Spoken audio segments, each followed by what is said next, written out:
Aujourd'hui, on va continuer notre série sur les véhicules de la Seconde Guerre mondiale et cette fois, c'est un peu spécial. Alors, je suis obligée de commencer par une petite mise au point. Ça sera pas long et ça fera pas mal, je vous rassure. Comme vous le savez, j'ai à cœur de vous présenter l'histoire d'une façon immersive et je considère que ça passe aussi par ma tenue, peu importe le pays que je dois représenter. Et aujourd'hui, parce que ça devait bien arriver, je vous présente un véhicule allemand, donc l'uniforme que je porte est forcément en rapport. Cette vidéo a pour but, comme les autres que j'ai déjà faites, de vous apprendre des choses et de vous faire découvrir un pan de l'histoire. En faisant des vidéos sur internet, par la force des choses, je suis devenue un personnage public et je considère que porter le Troisième Reich sur ses épaules, c'est pas quelque chose d'anodin. Je le fais dans le but de transmettre et de vulgariser l'histoire. Et si je devais être vraiment claire sur le sujet, je condamne toute forme d'extrémisme et c'est évident que le nazisme en fait partie. Autant vous le dire tout de suite parce que vous l'avez peut-être déjà remarqué, un petit détail de cet uniforme a été modifié. C'est quelque chose de nécessaire pour que cette vidéo puisse être vue par le plus grand nombre. Sur ce, bon visionnage! Salut mon Farbe! Alors, le réveil est difficile? J'ai l'impression que sur le campement hier, t'as passé une bonne soirée avec Jacques et Daniel.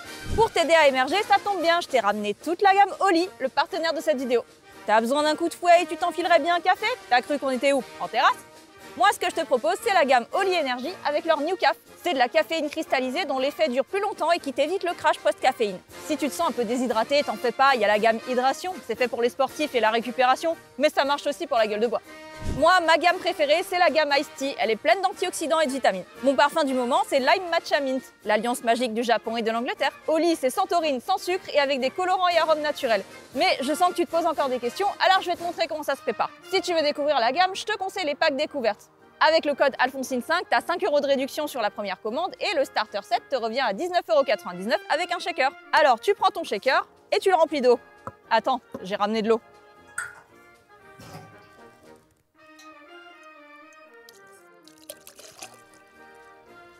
Et quand c'est plein, tu vides ton sachet dedans et tu mélanges bien.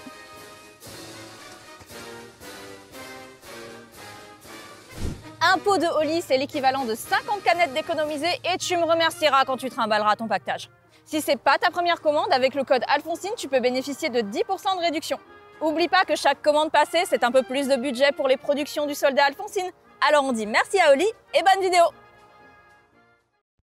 Aujourd'hui, nous sommes à Ufheim en Alsace, sur le site de la casemate de l'Aschenbach pour l'événement Ufheim 3945. 39, c'est pour la température et 45, le ressenti avec l'uniforme. On va revenir ensemble sur l'histoire du blindé de combat allemand le plus produit de la Seconde Guerre mondiale, le Sturmgeschütz 3, qu'on appelle communément le Stuck 3. Bonjour et bienvenue dans ce nouvel épisode de Demande à ta grand-mère.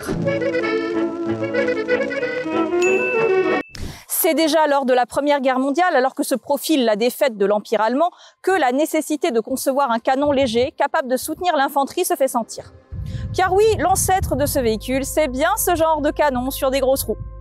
Malheureusement, en ce début de XXe siècle, la technologie n'était pas encore assez évoluée pour concevoir une pièce d'artillerie automotrice efficace et capable de venir à bout de fortifications ou de bunkers, tout en étant mobile. Petit bond dans le temps jusqu'en 1935, où le colonel Erich von Manstein devient chef de la branche opérationnelle dans l'état-major de la Heer, l'armée de terre de la Wehrmacht. Et c'est le moment de faire un petit point vocabulaire des armées du Reich. La Wehrmacht est l'ensemble de l'armée qui est composée de la Heer, armée de terre, de la Kriegsmarine pour la marine et de la Luftwaffe pour l'aviation.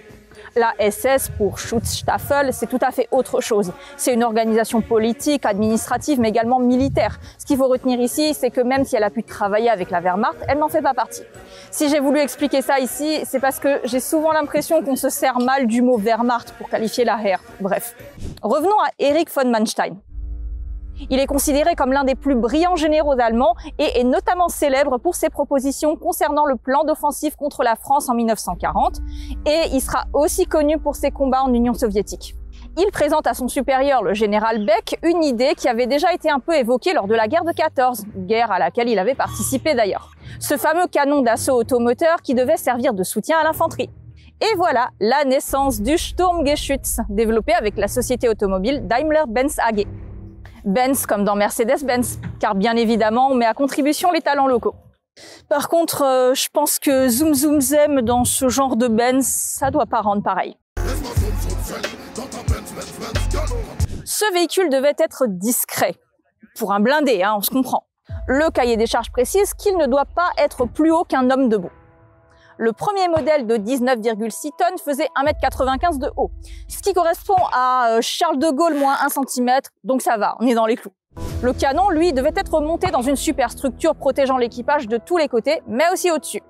En 1937 sortent d'usine les 5 premiers prototypes réalisés par la firme Alket pour Altmärkische Kettenwerk. C'est le principal fabricant de blindés pour la Wehrmacht pendant la guerre. Si le Sturmgeschütz 3 s'appelle 3, alors qu'en est-il des modèles 1 et 2? Eh ben, tout simplement, il n'y a pas de 1 et de 2, car il tire son numéro du Panzer III, dont Daimler-Benz utilisera le châssis comme base de travail pour ce nouveau véhicule. Bon, une fois qu'on le sait, ça paraît tout de suite plus logique. Mais ce qu'on peut se demander, c'est pourquoi ils n'ont pas tout simplement fait plus de Panzer III? Parce que oui, je suis du genre à me poser des questions comme ça, chacun son truc. Eh ben, c'est tout simplement parce que sur le Stug, on pouvait y mettre un canon plus gros, du 75 mm contre 50 mm pour la plus grosse version du Panzer III. Tout est une question de compromis. Un plus gros canon, mais pas de tourelle. À chaque véhicule son usage. Il est équipé d'un Sturmkanon 37 de chez Krupp. 37, c'est l'année, pas le calibre. Je sais, on s'y perd facilement avec tous ces chiffres. Au départ, ces modèles n'étaient pas équipés de mitrailleuses étant donné qu'ils accompagnaient l'infanterie. Cependant, il était possible d'en ajouter une en superstructure, la partie supérieure du blindé. Côté motorisation, le Stug 3 est équipé d'un moteur signé Maybach, le HL120 TRM V12 à refroidissement à eau. On parlera de la conso tout à l'heure, vous en faites pas. Le Stug d'ailleurs n'est pas un Panzer, mais un canon d'assaut. En fait, le terme Panzer en allemand signifie blindé, donc aujourd'hui c'est pas rare d'entendre dire que le Stug est un Panzer parce que le terme est appliqué à tous les véhicules blindés allemands de la Seconde Guerre mondiale. Et pas seulement aux chars d'assaut, le fameux Panzerkampfwagen. Un dernier petit truc et après j'arrête le cours d'allemand, je vous promets. Panzern est un verbe qui veut dire blindé justement. Et même si je parle plutôt bien allemand, je reconnais que je connaissais pas ce verbe et je crois pas qu'on l'apprenne au collège celui-là. Pour ceux qui parlent alsacien, c'est pas rare d'entendre nos grands-pères utiliser le mot Panzer pour n'importe quel char d'assaut ou véhicule super lourd avec des chenilles et un canon dessus, peu importe sa nationalité. Parfois, ça peut donner des situations un peu cocasses aux réunions à la mairie dans les villages alsaciens lors de l'organisation des commémorations. Situation que j'ai vécue personnellement et que je vais vous interpréter avec brio.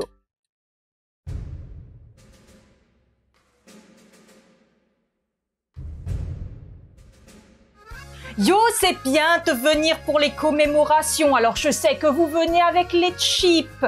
Mais moi, je voulais savoir, est-ce que vous avez aussi des Panzer? Ben, en fait, nous, on fait que de l'américain. Les Panzer, c'est des véhicules allemands. On n'a pas de véhicules allemands. Yo, nein, mais moi, je voulais dire des Panzer américains, Bref, le Stug n'est peut-être pas un Panzer, mais il a quand même été utilisé comme tel par certains régiments en remplacement du Panzer IV quand ils étaient un peu short sur la quantité. Comme quoi, on fait pas toujours ce pourquoi on est destiné et faut croire en ses rêves. Même un petit canon peut devenir un char d'assaut. On croirait le titre d'une histoire pour enfants. Question équipage, ils sont 4 à bord. Un chef de char, un conducteur, un tireur et un radio-pourvoyeur. Les premiers modèles de la série A sortent de l'usine de production en 1940. Le Stug sera par la suite constamment modifié et connaîtra plusieurs variantes, des modèles A à G, avec à chaque fois des petites améliorations. D'abord des chenilles plus larges et ensuite à partir du modèle E, une mitrailleuse MG34 sera intégrée. Le modèle F voit son armement modifié et le canon Stug 37 est remplacé par le Stug 40 qui a un tube plus long. Et la version finale, c'est le Stug 3G. Je reviendrai dessus un peu plus tard parce que c'est justement le modèle que vous pouvez voir derrière moi. Il existait aussi des versions spéciales comme par exemple le Sturmhaubitze 42. Produite en 1942, cette variante comporte un obusier de 105 mm à la place du Stug 40 de 75. Une variante modifiée de l'obusier de campagne de 1918 mais pourvue cette fois d'une mise à feu électrique. Il était aussi censé être équipé d'un frein de bouche, mais vu que ça coûtait cher en ressources et qu'on savait pas trop si c'était vraiment nécessaire, il a souvent été zappé sur ce modèle. Mais dis-nous, Alphonsine, c'est quoi un frein de bouche? Comme on n'est pas encore sur une chaîne de guntuber, on va expliquer ça vite fait. Ce dispositif placé à l'avant du canon sert à rediriger les gaz de propulsion latéralement pour diminuer l'effet de recul ou du relèvement du canon. Ça existe aussi pour certains fusils ou les pistolets, même si sur ces derniers, ça prend la forme de petits trous à l'avant du canon de l'arme, mais l'idée derrière reste globalement la même. Le Sturmhaubitze 42 était utilisé en tant que support d'infanterie, car comme je vous l'ai déjà dit un peu plus tôt, le Stug 3 a tendance à être utilisé différemment de ce pourquoi il a été conçu. Le modèle F du Stug a beaucoup été utilisé comme chasseur de chars, son calibre de 75 mm le rendant très efficace dans cet usage. Comme j'ai dit, chaque véhicule son usage, et c'est pareil pour les calibres. En 1942 toujours, les usines d'Alket sortent une vingtaine de Sturminfanteriegeschütz 33B. C'est quoi ce truc encore? Ben c'est comme un super Stug en fait. À ce moment-là, les Allemands tentaient de prendre Stalingrad. Les troupes qui combattaient sur place avaient besoin en urgence d'un véhicule possédant le meilleur blindage possible, capable de détruire les bâtiments occupés par l'ennemi en quelques tirs, et tout ça, vous avez 14 jours pour le fabriquer, parce qu'on est pressé. Allez, schnell, schnell! Alket relève le défi, et pour ça, il leur suffit de piocher dans le stock en utilisant les composants existants déjà dispo. Ils montent donc le canon d'infanterie lourd 33 de 150 mm sur un châssis de Stug. On rajoute à ça un blindage qui était à la base un projet pour le Panzer III, quelques réglages, et voilà, ça part en prod. 24 exemplaires de cette version seront fabriqués. Et là, faut que je...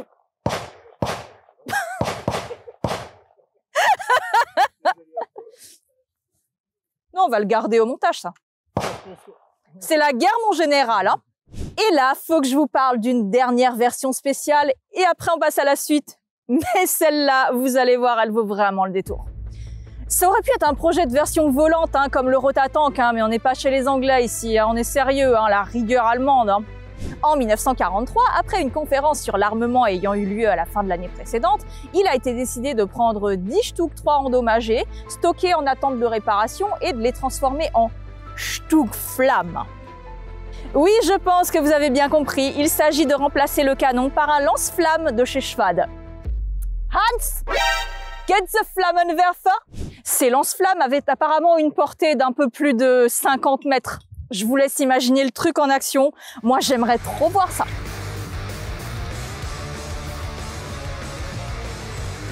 Ils seront testés dans un centre d'entraînement, mais les résultats ne seront pas concluants. C'était tellement pas concluant qu'il y en a même un qui a pris feu lors des essais.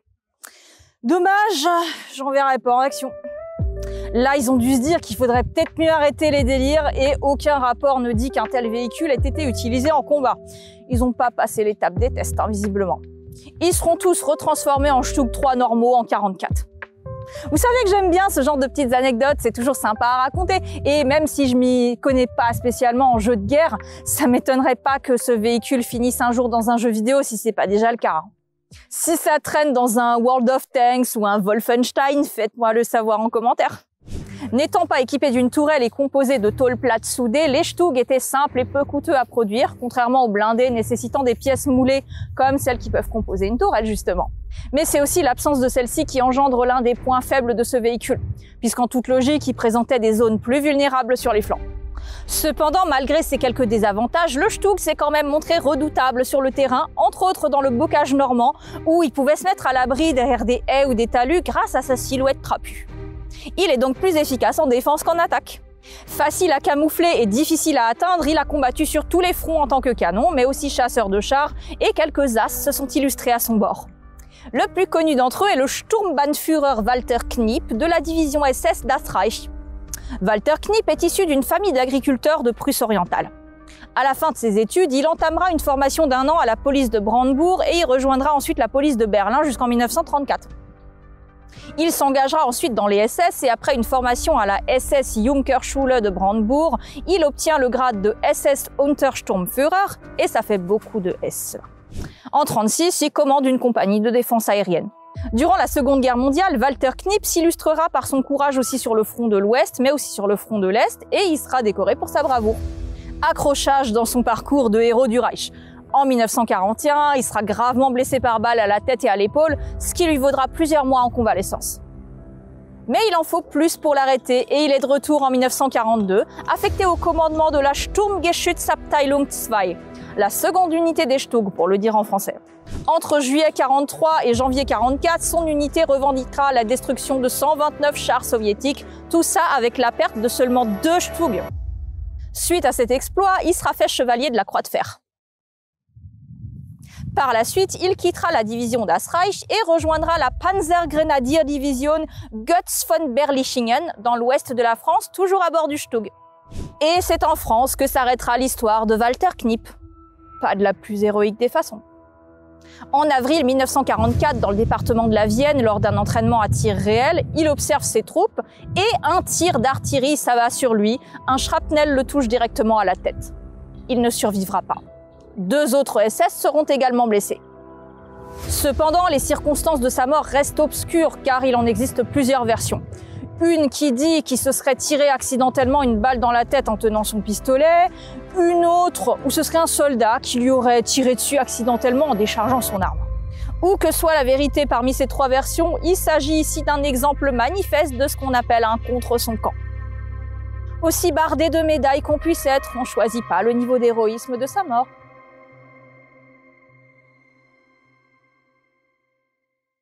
Selon pas mal de sources, les Stug auraient détruit énormément de chars soviétiques. Cependant, tous ces chiffres sont à prendre avec des pincettes.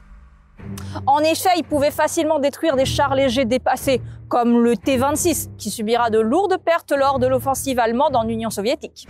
Par contre, mettez-le en face d'un T-34, et là, c'est une autre histoire.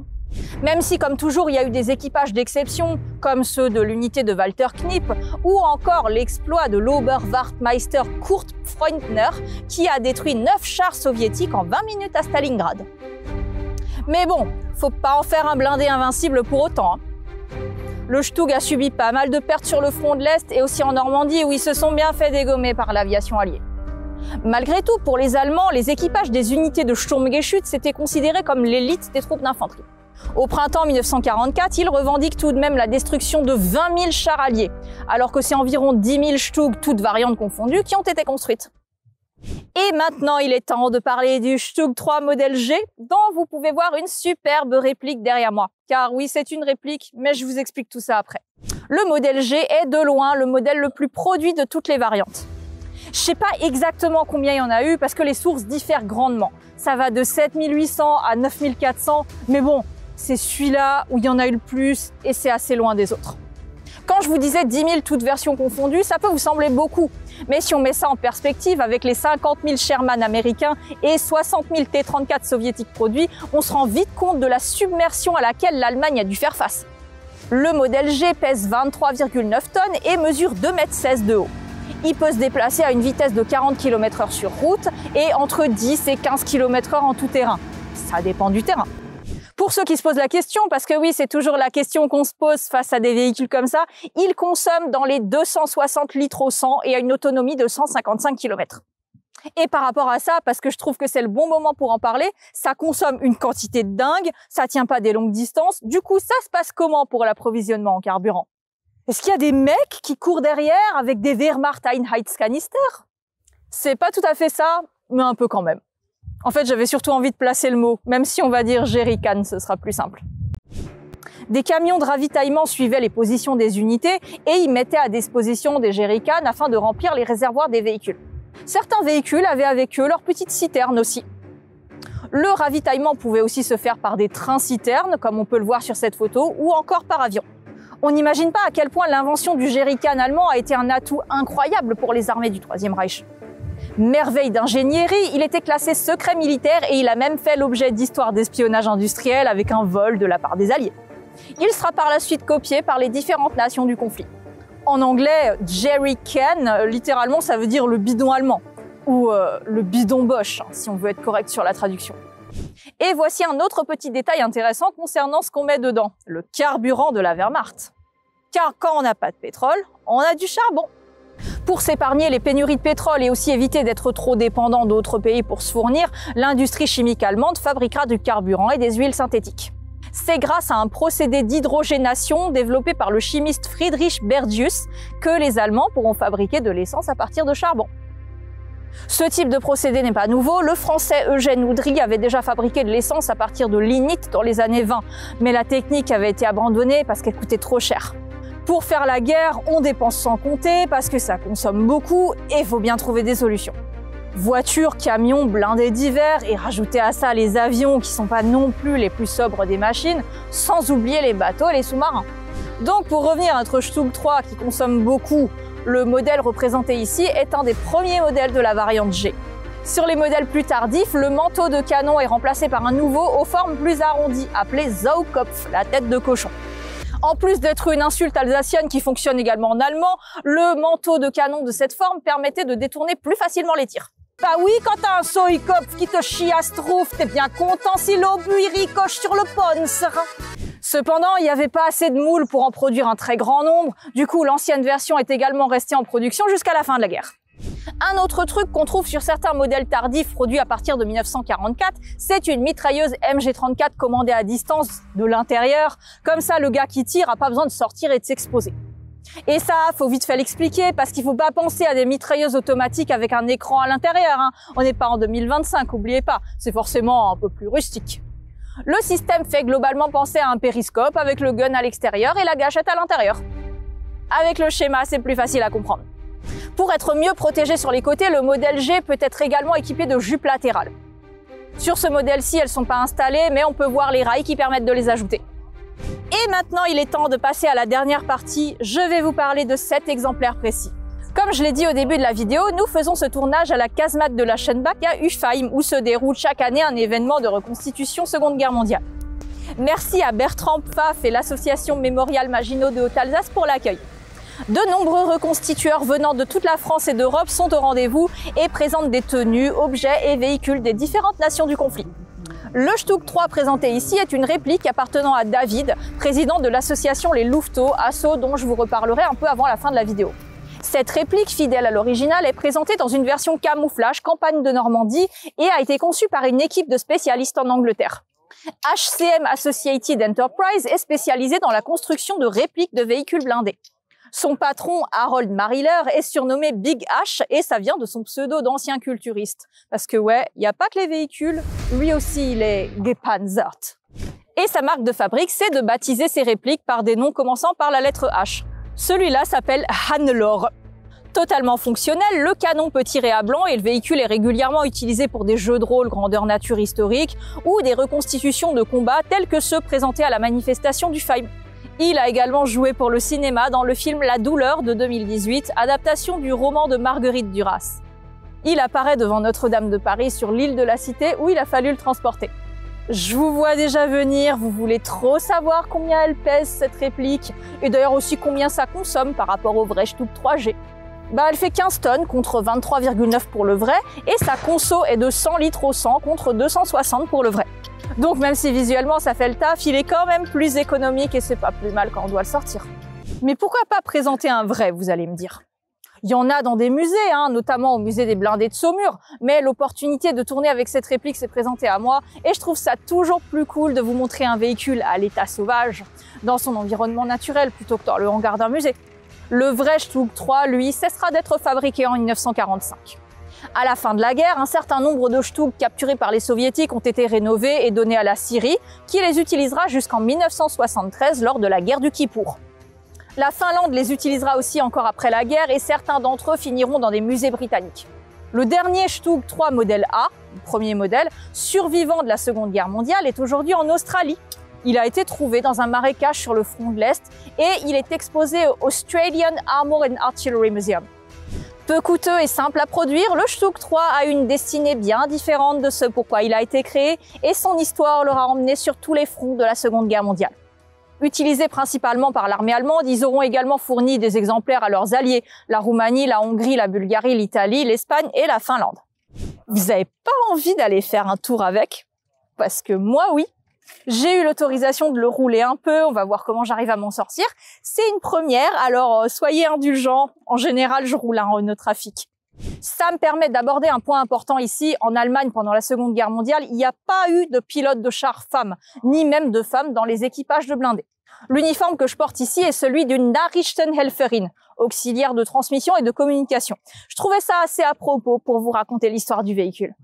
Mais comme vous pouvez le voir, cette jupe est plutôt moulante et j'avoue que je la trouve superbement bien taillée. Mais clairement, c'est fait pour un taf de bureau et je me vois mal escalader cet engin avec ça. Donc je vais mettre quelque chose d'un peu plus adapté à la conduite, même si c'est farbe. Ça, c'est le levier de vitesse? Alors c'est le levier de vitesse, mais tu vois, c'est... Au départ, on avait prévu des micros et on pensait que ce serait à peu près audible. Mais dès que l'engin a démarré, Julien s'est vite rendu compte que ça allait être compliqué. Alors, je vais vous faire une voix off et puis ça tombe bien, j'ai des choses à dire. Pendant que Xavier m'explique comment ça fonctionne, faut moi aussi que je vous dise 2-3 trucs. Déjà, même si cette réplique est fidèle à l'extérieur, à l'intérieur, c'est pas trop le cas. On va pas jouer au jeu des différences car il y en a pas mal, mais sachez que le vrai Stug 3 ne démarre pas avec un bouton depuis l'intérieur comme celui-ci. Le moteur se lance avec une manivelle à l'arrière dehors. Voilà, comme ça c'est dit. La modernité a des avantages quand même, mais pour la conduite avec les malonniers, c'est pareil qu'à l'époque par contre. Actionner le démarreur donc derrière le petit cache du bouton de droite. Il faut le décaler, tac, comme ça. C'est vers le bas. Et vers le bas. Encore un coup. C'est bon. Ensuite, faut pas être claustro non plus pour être là-dedans. Dans les conditions de touriste où j'ai roulé, je n'ai pu qu'imaginer à quel niveau de stress devait être soumis un équipage durant le combat. La place du pilote, celle que j'occupe peut-être encore plus que les autres, c'est ce qu'on pourrait appeler la place du mort. Si un feu se déclarait à l'intérieur et qu'il fallait abandonner le véhicule, autant vous dire pour lui c'était foutu. Parce qu'il fallait déjà que le chef de char puis le tireur sortent en premier. Le radiopourvoyeur, lui, était seul de son côté, donc il avait relativement plus de chance. Et en parlant de place, à l'intérieur, la réplique en a un peu plus qu'en avait l'original. Il n'y a pas le canon ni les munitions qui vont avec.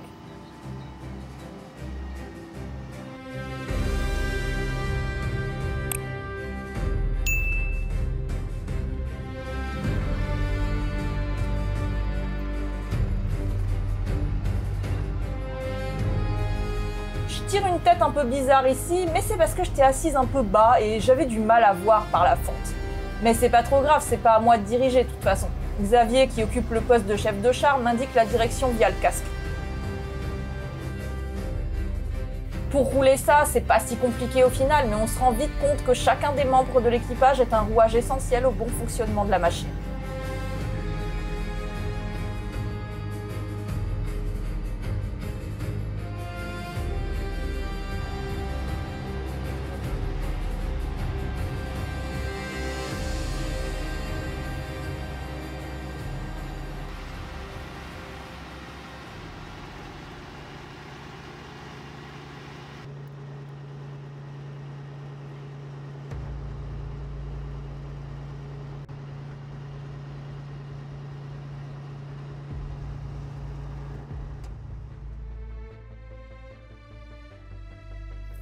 Alors, dans la checklist des trucs à faire au moins une fois dans sa vie, je dirais qu'il y a conduire un véhicule blindé. Ben voilà, c'est fait. J'ai conduit le Stug 3 grâce à l'association des louveteaux. Encore merci les gars, franchement, c'était trop cool. On le sent bien dans les bras, c'est lourd comme véhicule. Mais franchement, je m'attendais pas du tout à ça et c'était vraiment, vraiment génial. Et je suis trop contente d'avoir eu l'occasion de faire ça. Merci encore à vous. Avant de se quitter, comme promis, voici un petit mot sur l'assaut des louveteaux.